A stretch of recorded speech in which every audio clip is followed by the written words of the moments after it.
Assalamu alaikum wa rahmatullahi wa barakatuh. Tumsifu Yesu Kristo. Bwana Yesu asifiwe. Waganga tai, wanafunzi tai na wanaafrika tai kokote mliko ulimwenguni. Naam, ndugu zangu, kwa majina ni Dr. Riziki Mkali Malela. Huyu ni daktari wa tiba asili na utafiti wa mitishamba katika taifa la Tanzania. Lakini pia ni mshauri mkuu wa chama cha madaktari wa tiba asili nchini Kenya. Leo ndugu zangu nimekuja na ufafanuzi.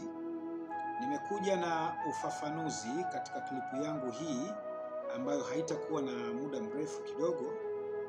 Lakini kabla sijaenda kwenye ufafanuzi huu, naomba nikukumbushe kusubscribe chaneli yetu hii ya Mkali Malela kwa lengo la wewe kuto kupitwa na kipindi chochote kitakachokuwa kimepostiwa hapa. Na kipindi hicho sio kupitwa tu na kipindi, bali kuelimika. Usipitwe na elimu itakayokuwa ikitolewa katika upande wa vipindi vyetu vyote vinavyoendelea.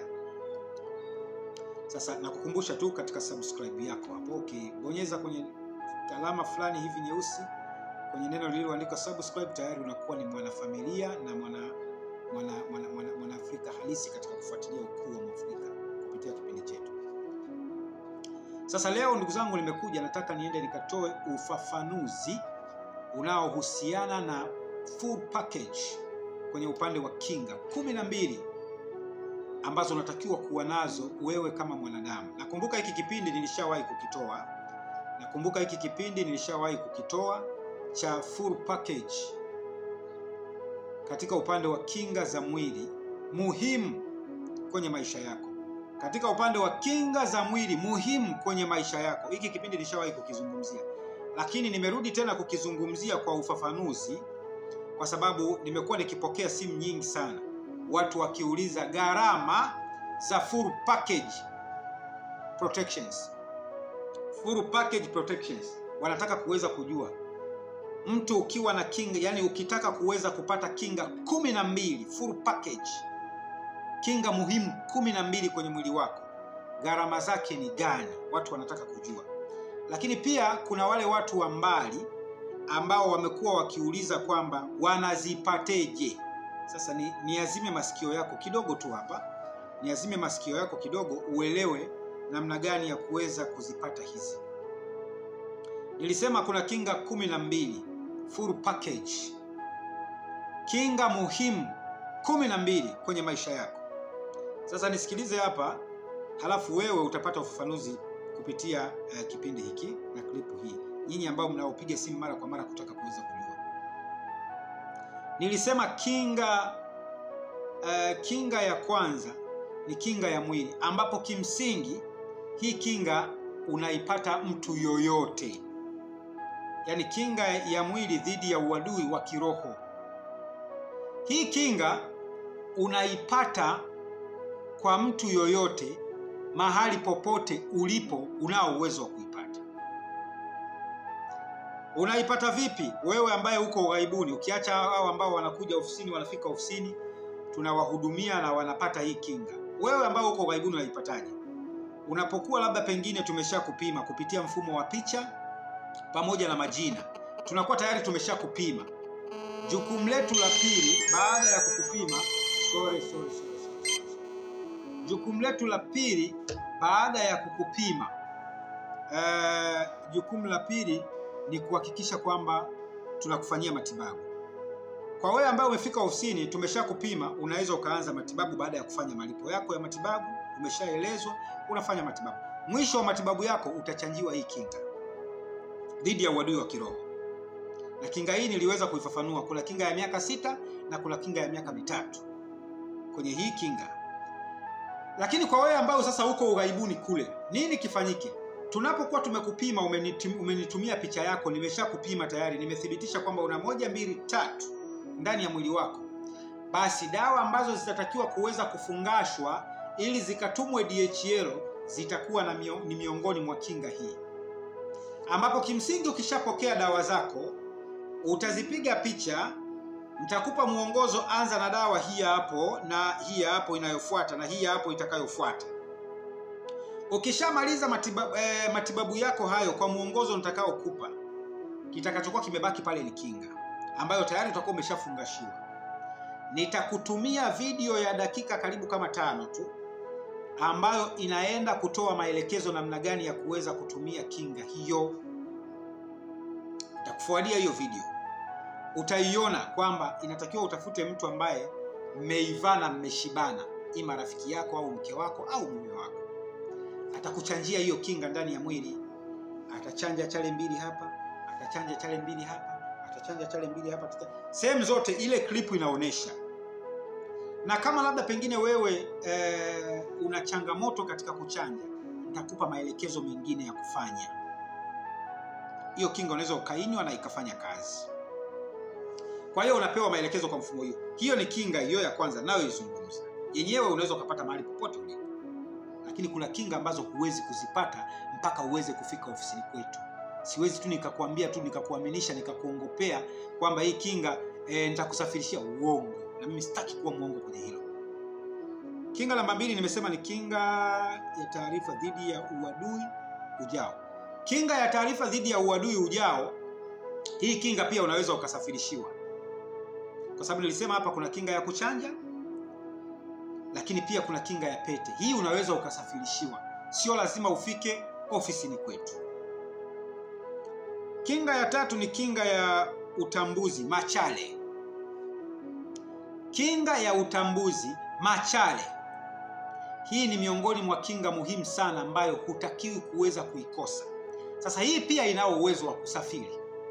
Unaweza ukasafirishiwa na ukaenda kufanya kwa maelekezo nitakayokuelekeza na kisha ukaweza kuvuna machale hayo ninayozungumza leo. Na narudia tena, hii kinga ni kinga muhimu kuliko unavyofikiria. Mimi nitakupa mfano mmoja, na wake watatu. Nitakupa mfano mmoja, nina wake watatu. Mmoja kati ya mke wangu siku moja kapika chakula. Alipopika chakula, sijajua dawa aliitoa wapi. Sijajua dawa aliitoa wapi. Na dawa si kana kwamba ni dawa mbaya. Ni dawa tu ya kutengeneza mapenzi ya dhati kwake. Yaani anahisi kwamba kwa ubize niliokuwa nao simpendi. Umenielewa? Naomba uniazime sikio vizuri hapo. Anahisi kabisa kwa ubize niliokuwa nao toka nyumbani asubuhi, naenda kazini, narudi nyumbani, muda mwingine labda sio zamu ya kwenda kulala kwake, nalala kwenye zamu nyingine. Unakuta muda mwingine labda kabla zamu yake haijafika, mimi nimesafiri tayari, nimekwenda ughaibuni, labda niko wapi, Nigeria, labda niko Kenya, niko South Africa, si niko wapi. Kwa hiyo kwa ubize wangu huo anahisi kabisa kwamba mume wangu anipendi. Akaja akatafuta dawa kwa mganga. Alienda kwa waganga huko akatafuta dawa. Alipofika nyumbani, siku hiyo niko pale zamu yake, kaandaa chakula chake vizuri, kaweka mezani, kaishaweka mambo yake mle kwenye chakula ya kuweza sasa kunisogeza, kutengeneza mapenzi ya dhati kwake, kwa kuona labda wenzake ndio wanapendwa zaidi kuliko yeye. Kaweka dawa zake pale. Nilivyo nao kuanza kula kile chakula, moja kwa moja nilijua hiki chakula kina dawa. Nilijua kabisa hiki chakula kina dawa. Lakini dawa iliyowekwa huku sio sumu, ni dawa ya mapenzi. Akasema sawa. Sikumuita wala sikumhoji chochote kwa wakati huo. Nikanawa, nikala chakula, yani kitendo cha kuweka mdomoni ile tonge ya kwanza nikajua hiki chakula kina dawa tayari. Nikaendelea kula mpaka nikamaliza. Nikanawa, sikumuuliza chochote wala kumuita. Nilivyotoka nyumbani sasa na kwenda kwenye mihangaiko, nilivyofika kule nikamtumia message. Nikamwambia mke wangu, leo kwenye chakula ulichoniandalia ulikuwa umeweka dawa. Alishangaa sana. Alinitumia emoji za mshangao, akaja akatuma emoji za kicheko. Akasema, mume wangu, kuanzia leo nimekoma, sintokuwekea dawa tena. Wallahi nakuapia mume wangu, kweli kabisa niliweka dawa. Lakini kama ndo kuweka dawa kwa staili hii na unajua, nimekoma, sintokuja kuweka dawa tena. dawa nimeshakula, chakula nimeshakula na dawa yake nimeshaila, lakini mpaka leo hajaona mabadiliko yoyote. Sasa sijui aina ya mganga aliyomtumia ni feki au kwa sababu labda pengine mimi mwenyewe, kwa sababu limbwata nilisema haina kinga. Lakini unapowekewa limbwata kwenye chakula na ukagundua kwamba nimewekewa limbwata, huwa haishiki. Ila ukawekewa limbwata au dawa yoyote ya mapenzi kwenye chakula na ukala bila kujua, lazima ikukamate. Nishasema kwamba hainaga kinga ile limbwata, dawa ya mapenzi, kutengeneza mahusiano, umenielewa, au ndoa, kujenga ndoa, huwa haikamati. Huwa haishindi kuweza kuingia. Ukigundua kwamba hiki chakula kina dawa, haiwezi kukushika. Na mtu yoyote anayekufanyia jambo labda la mambo ya madawa, halafu ukajua kwamba anakufanyia dawa, huwa haikamati ile dawa. Fanya jambo yule mtu asigundue kwamba unamfanyia jambo, itashika. Umenielewa? Kwa hiyo wake zangu walikuwa na vijitabia hivyo, kushindana kuona kwamba waniweke, kuona labda huyu anapendeka zaidi, ngoja na mimi nifanye hivi. Hivyo wana vijitabia, lakini mara nyingi huwa ni mtu wa kugundua. Na nikigundua nawaambia kwamba hapo umefanya 1 2 3 ili achoke. Huyu niliyemgundua alishachoka. Kwa sababu alijua hili bwana hili haliwezekani hili. Hata uweke lazima atagundua. Kwa hiyo alishachoka na hizo habari, haweki tena. Ni kitu inayoitwa machale, kinga ya utambuzi wa jambo. Machale ni kinga muhimu sana ambayo wewe unaweza ukaipata mahali popote, sio lazima uje ofisini kwetu. Namba 3 hiyo. Namba 4, kinga ya silaha. Hii kinga ya silaha, ndugu zangu, sitaki kuwaficha. Siwezi kukusafirishia ughaibuni, uko US, uko wapi. Hii mara nyingi mpaka ukanyage ofisini kwetu na nikupeleke polini kwenda kukufanyia. Kumbuka nilikwambia ni ya majaribio hii. Na nishawahi kutupa klipu moja kwenye group letu la WhatsApp pale. Kaishamalizwa kufanyiwa mtu kazi, kajaribiwa panga, akaja kajaribiwa risasi, haikuweza kupenya ndani ya mwili. Hizi sio drama. Ni kitu real. Sio drama kabisa. Na ndio maana nikasema kwamba hii lazima nikufanyie, na nikishamaliza kukufanyia lazima nikufanyie na majaribio. Yaani nikikutengenezea hii kinga ya mwili lazima nikufanyie na majaribio. Yaani hilo liko hivyo automatic. Kwa hiyo hii ni kinga ambayo haiwezi kusafirishwa, lazima ufike ofisini. Kinga ya silaha, vidono. Kinga namba 5 nikasema kinga ya kupoteza location, yani kumpoteza mtu location. Hii ya kumpoteza mtu location pia lazima nikufanyie, haiwezi kusafirishwa. Lazima nikufanyie, haiwezi kusafirishwa kulingana na mifumo yake. Namba 6, kinga ya uchawi wa maombi. Kinga ya uchawi wa maombi. Hii unaweza ukasafirishiwa kwa sababu ni hirizi ambayo inaandaliwa maalum, na kisha unaweza ukasafirishiwa na ukaenda ukafika ukainywa, kwa sababu ni kinga ya kunywa. Kwa nini nimesema ni kinga ya uchawi wa maombi? Kuna ile ambayo wanaweza wakajialika mashehe kuweza kumuomba Mwenyezi Mungu labda upate ajali au ufanyaje, ufe. Husuda tu za wanadamu hizo.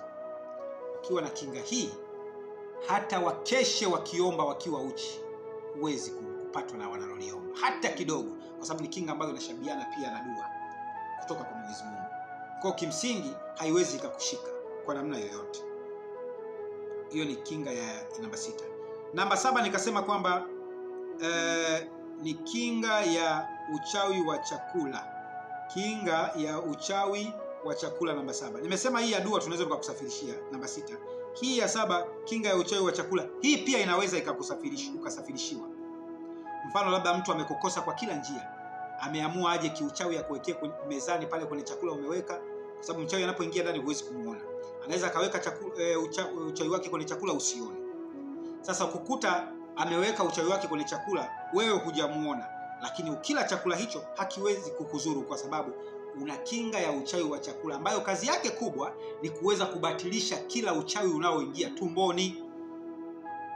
Hii unaweza ukasafirishiwa. Kinga namba 8, hirizi ya simba ya kuogopwa. Hirizi ya simba ya kuogopwa. Hii pia unaweza ukasafirishiwa. Ni hirizi fulani ambayo ukiimeza, nilishaitolea ufafanuzi kwenye grupu, kwenye moja ya clip ambayo iko hapa. nishawahi kuitolea ufafanuzi. Kwa unaweza ukaisearch hapa ukaipata hiyo clip. Ni hirizi fulani ambayo inatengenezwa na Glory ile ambayo huwa anatapika simba muda mchache kabla hajafa. Waganga huitumia clip hiyo kuweza kufanya maajabu. Kwa hiyo pia inaweza ikasafiri hirizi ya simba na ukaimeza na ikatenda maajabu. Kuogopwa. Kinga ya mfu hai namba 8 hii. Kinga ya mfu hai. Mfu hai ni ile mtu ambaye unaweza ukapata hiyo kinga. Halafu mtu anakuendea kwa mganga. Mganga baada ya kuingia kwenye vipimo vyake, kama ni mganga halisi ambaye sio mtapeli wa kukutapeli wewe kukwambia hivi na hivi. Kama ni mganga halisi, atakwambia huyu mtu mbona alishakufa. Alishakufa. Endapo una kinga hii ya mfu hai. Yaani unaenda kwa mganga, mganga anakuambia huyu mtu mbona unamhangaikia alishakufa muda mrefu. Hakuoni, yani vipimo vyake vyote mganga haoni. Umenielewa? Inaitwa kinga ya mfu hai. Hii kinga ya mfu hai pia ina uwezo wa kuweza kusafiri. Ina uwezo wa kuweza kusafiri. Unasafirishiwa, unapewa maelekezo ya namna gani kufanya. Sema sasa shida iliyopo. Unaweza ukasafirishiwa lakini mazingira ya kuifanyia ile ukakosa. Kwa hata hii pia nashauri uweze kufika. Kwa sababu unaweza nikakusafirishia US au Canada au wapi, lakini mwisho wa siku ukashindwa kuifanya kulingana na mazingira. Umenielewa? Kwa hiyo kimsingi inatakiwa uweze kusafiri kwenye hii na kushauri. Kinga ya mfu hai. Hii hapa. Kinga namba 10. Kinga namba 10, kinga ya kupotea kiini macho. Hii huwezi kusafirishiwa. Kinga ya kiini macho huwezi kusafirishiwa. Yaani ile kinga ambayo maaskari mfano wanaweza wakaja hata hapa. Wanauliza labda jamani nimemuona Jafari alifika mtaa huu na umeketi kwenye kiti hapo hawakuoni. Mpaka hata wale majamaa zako waliokuwa umekaa nao wanasema alikuwepo hapa tu, naona atakuwa amezunguka chooni labda ameenda wapi. Umenielewa vizuri? Lakini wakiangalia kwenye kiti wanaweza wakaona nzi kakaa pale. Kumbe ni wewe. Wanapotoka ndani ya dakika 10 huko kwenye kiti. Hiyo kinga tuwezi kusafirisha. Ina kanuni zake na sheria zake na lazima ufanyiwe na majaribio pia yafanyike. Nafikiri hapo mtakuwa mmenielewa vizuri. Hii ni kinga ya kupotea kiini macho, hii tunaita. Kinga namba 11, kinga ya ajali za kutengenezwa kwenye kusafiri. Kinga za ajali kwenye kutengeneza kwenye usafiri. Hii pia lazima usafiri. Huwezi kusafirishiwa. Lazima usafiri ufike ofisini tukufanyie. Hii kinga hii. Kinga namba 12. Kinga namba 12, kinga ya ajali za moto. Kinga ya ajali za moto lazima pia ufanyiwe ofisini. Lazima usafiri kama una nia dhati, sio ya kusafirisha kwa sababu ina kanuni na taratibu zake za usafirishaji.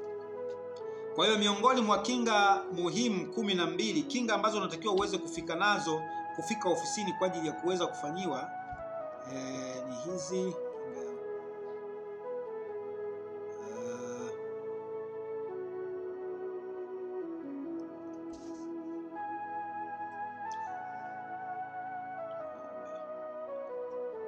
Ni kinga katika 12. Kinga katika 12, kinga ambazo unatakiwa uweze kufanyiwa ofisini 1 2 3 4 5. Ni kinga 5 katika 12. Zingine zote unaweza ukasafirishiwa. Kwa hiyo ni kinga 5 ambazo unaweza ukafanyiwa, ni muhimu kufanyiwa ofisini na si kusafirishwa. Kwa hiyo naomba hilo ndugu zangu nimelitolea ufafanuzi kwa sababu simu zilikuwa nyingi sana wakitaka watu kusafirishiwa kinga. Kinga hizi ndugu zangu hazisafirishwi. Hizi kinga 5 muhimu hazisafirishwi. Ni vema ukasafiri kuweza kufika ofisini kwa ajili ya kuweza kufanyiwa kinga hii. Kwa hiyo nafikiri kwa hapo mtakuwa mmenielewa. Sasa turudi kwenye swali la msingi lingine ambalo wengi wanauliza kwamba full package ni bei gani? Ndugu zangu, full package ni gharama, lazima ujipange. Ni gharama kubwa, kwa haraka haraka inaenda kufika karibu milioni 6 na something. Milioni 6 kama na 830 pesa za Kitanzania. Hiyo ni full package. Umenielewa? Kwa hiyo ni pesa kidogo ambayo imechangamka. Kimsingi inatakiwa ujipange. Lakini nikupe ushauri.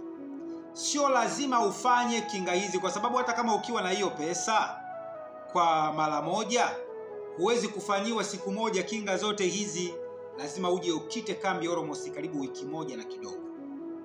ili kuweza kuzikamilisha hizi.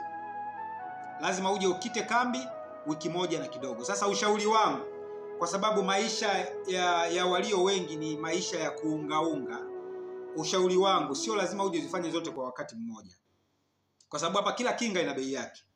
Unaweza ukajipanga ukaja ukafanya 2 au ukafanya 1. After miezi 2 3 umepata tena kisenti, unakuja unafanya nyingine. Ndani ya miezi 6 au 7 umeshamaliza kinga zote. Umenielewa? Kwa ambao tayari maisha yetu yanakuwa ni ya kuungaunga. Lakini kwa mtu ambaye yuko vizuri tu, anaweza akajikusanya moja kwa moja akaja akakita kambi tukamfanyia kinga zote kwa pamoja na akawa nazo. Kwa hiyo ndugu zangu, kwa ufafanuzi wa klipu hii nafikiri mtakuwa mmenielewa vizuri kabisa. Wafuatiliaji wote ambao wenye uhitaji wa kinga hizi muhimu 12 kwa mwanadamu. Kwa hiyo itoshe kusema asanteni sana kwa niaba ya wote mlioshiriki kuweza kufuatilia ufafanuzi huu. Niwatakie majukumu mema, tukutane katika vipindi vingine. Asanteni sana.